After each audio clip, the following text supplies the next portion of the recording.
Back home here in central New York, it is only a matter of time before some local pharmacies could start turning away customers who use Medicaid and Epic. State legislators are looking to cut prescription reimbursement costs by more than 2% to put a dent in the state's hefty deficit. In turn, it could take away $50 million from pharmacies statewide. News Channel 9's Kevin Torres spoke with a pharmacist here in Syracuse this afternoon who said the cuts will affect patients big time. The trend is a little scary. State legislators trim pharmacy reimbursement costs almost every year.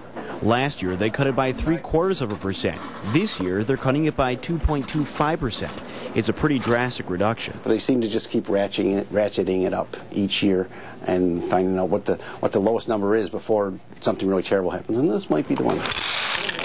Pharmacist Jim McLaughlin says he might have to get rid of 2 or 3 employees, reduce benefits, and possibly turn away patients who need their prescriptions delivered to them, just to make up for lost profits. Instead of delivering places 3 days a week, maybe we have to only deliver 2 days a week.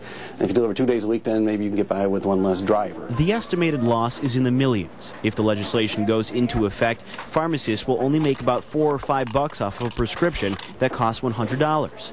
It could force some pharmacies to close their doors for good. What it'll do is it's going to reduce the number of pharmacies in the rural areas as well, so people maybe have to, instead of driving 5 or 10 miles to a pharmacy, they might be driving 20 or 30 miles. Some legislators say the cuts are necessary to help reduce the state's oversized budget, but pharmacists argue it could be a matter of life and death for folks who rely on their prescriptions. In Syracuse, Kevin Torres, News Channel 9. And we are also told tonight that state lawmakers have the option of tweaking the legislation. If they don't, it will go into effect on July 1st.